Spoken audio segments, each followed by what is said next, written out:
Just want to preface this video by saying a couple things.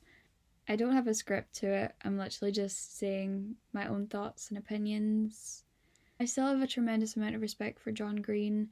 I understand what he tried to do, and I know that he based this book on his own personal experiences, and not everyone's experience with mental health is the same. I know that I'm not part of John Green's target audience. I know that he sort of writes for preteens, early teens. I'm now 19, which is like sort of borderline not his ideal audience. So just a couple things to keep in mind.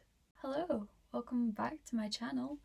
Today I thought I'd do a book review for Turtles All the Way Down. I finished it last night and I have a few thoughts that I feel like I should discuss. Disclaimer, there might be some spoilers in here. If there are, I'll put up a warning. Also, if you are also part of my private Snapchat, you might not want to watch this because I've been chronicling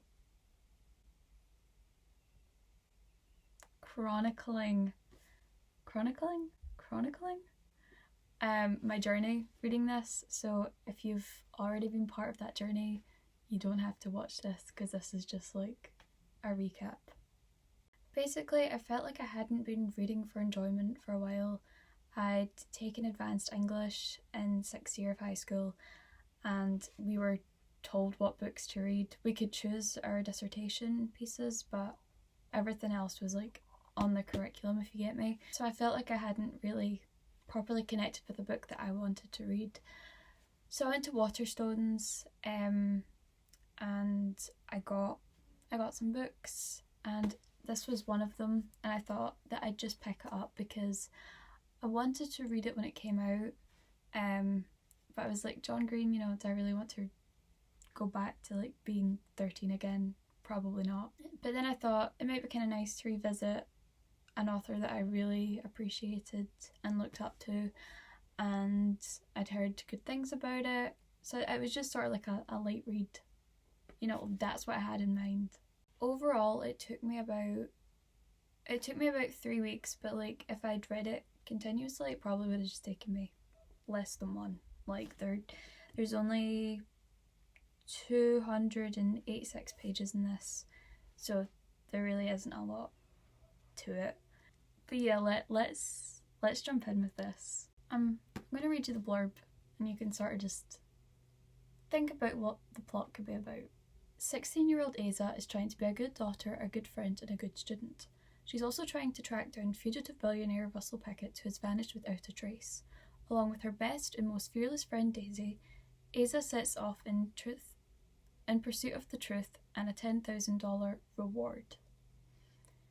The trail leads them to Pickett's son Davis, a sometime friend of Asa's, who might have the clues they need.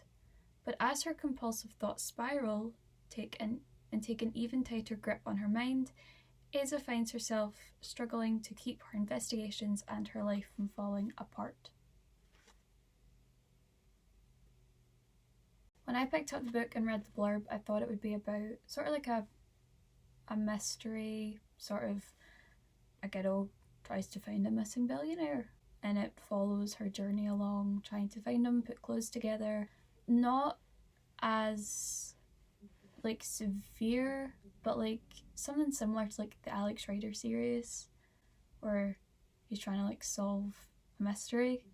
The girl isn't a spy, but I thought it would be, you know, some kind of like mystery Scooby-Doo thing, right? No, that plot gets lost halfway, and the main focal point of the story is Asa's mental health, which is problematic in itself. So the first con, as I said, is the plot gets lost halfway through. It starts off with the girl and her best friend wanting to find this guy and get money, and they set off to meet the billionaire's son, and that's how the story starts, and you think, okay, we've like established the plot, great.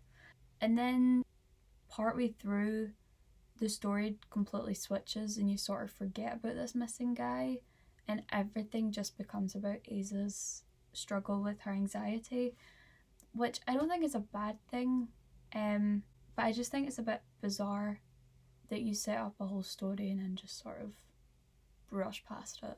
I was watching a review that I'm pretty sure it was Clockwork Reader did, I'll link it in the description, and she says that she wished that the book had just focused on Asa and her mental health journey rather than throw in this random storyline about a billionaire, because in the end it didn't add to the story, it just flip-flopped, if you get me.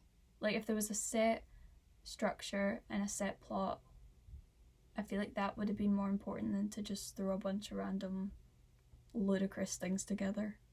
Another con, or something that I didn't like, was the way that the mental health sort of side of things was portrayed.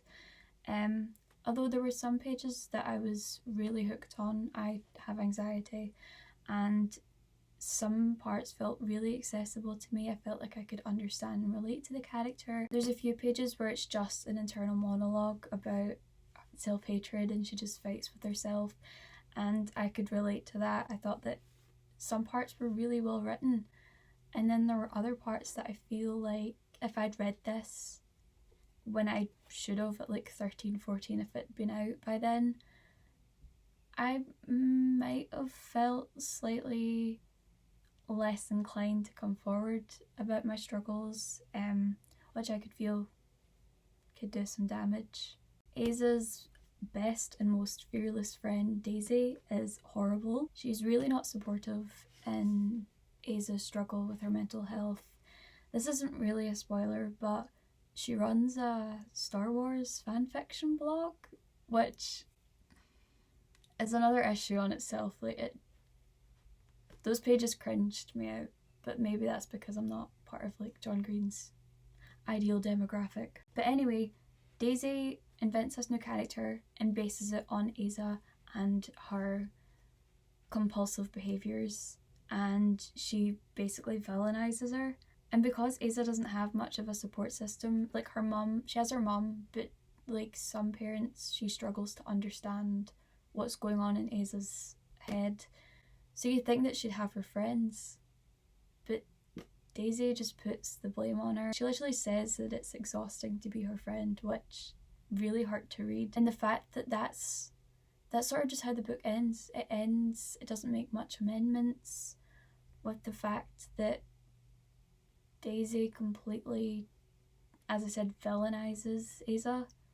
Like, if they'd sort of had that and then made Daisy understand what's going on with Asa and sort of moved the story along a bit, but it's still the same at the end, which I don't think is very helpful. Something I think that the book did really well was portray Asa's struggles. We get to see what's going on inside of her head, we get to read her internal monologue, we get to go to the therapy sessions with her, we just see who she is from the inside, if you get me.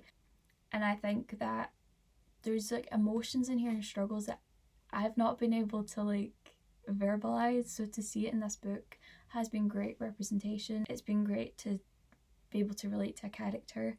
But then there's like some parts that I think were the story itself is completely unrealistic, but with Asa, and like she'll go down a thought spiral and she'll like start having like a panic attack or something, and then she'll say something and I'm like, personally that's not what I would do. Maybe that's how, I know not everyone's struggle with anxiety is the same, but I'm just like, is that really where your mind's going right now? Like, is that, I don't know. Hi, sorry, editing charis jumping on. Another thing that sort of adds to that last point, but also just reminded me of something else, is how it actually sometimes sort of romanticizes mental health. So what I mean is that Asa just constantly comments on the fact that she's crazy or insane or going bonkers, and it's like, when I'm feeling anxious, I don't go straight to like, wow, I'm so crazy. Like, it makes it kind of cute almost. Like, maybe not as far as romanticizing it, but there is sort of an aid of, if you're crazy, then you're quirky, and everyone loves a quirky kiddo.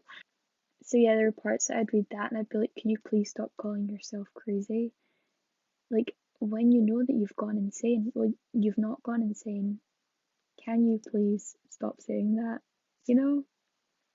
This next part is a spoiler, so if you're planning on reading it, I'll put a timestamp of when you can move on, but don't watch this part.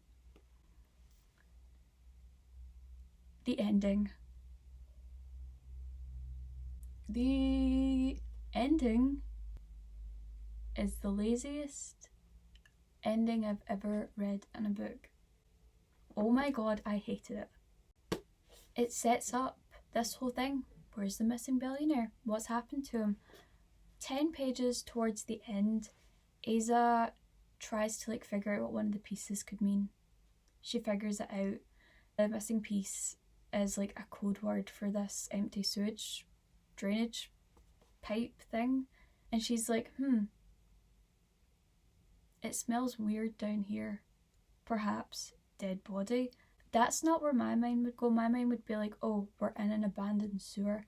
That's why it smells bad. She just decides that it smells bad because there's a dead body. So she tells Daisy and she tells the son. They get the police involved, and literally 2 pages to the end, the ending is revealed. Oh, he was down here all along. Ha ha. Bookends.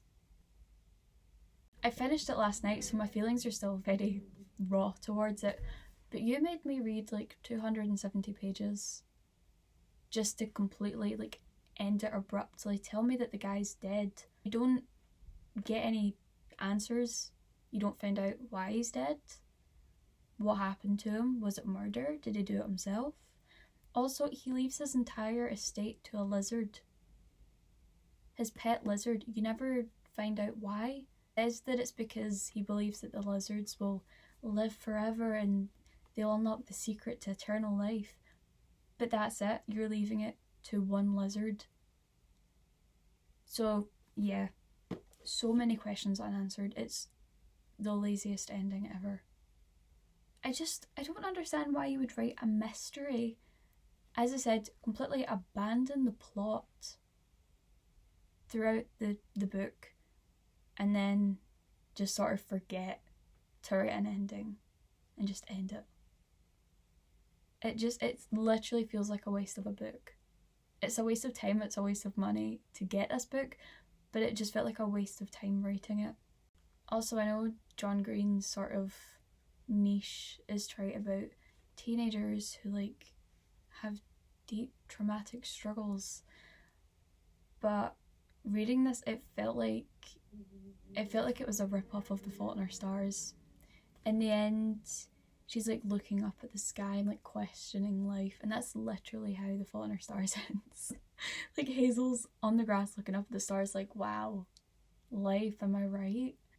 So yeah, it just sort of felt like he'd ripped off himself, which was a weird flex. Overall, I'd give this book 1.5, maybe 2 stars. I didn't feel like it was bad enough for 1 star, but it just felt like lazy writing.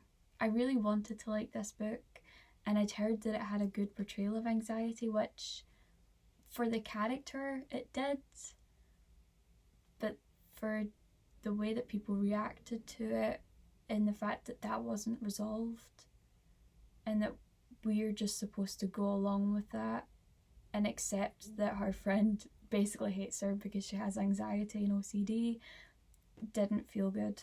So yeah, I wouldn't really recommend this. You can read it if you want, but if you were going to read a John Green book, I would recommend The Fault in Our Stars, because that felt more natural. It had a story, and I actually really like the film, and sometimes I'll watch it if I just want like a little throwback, you know?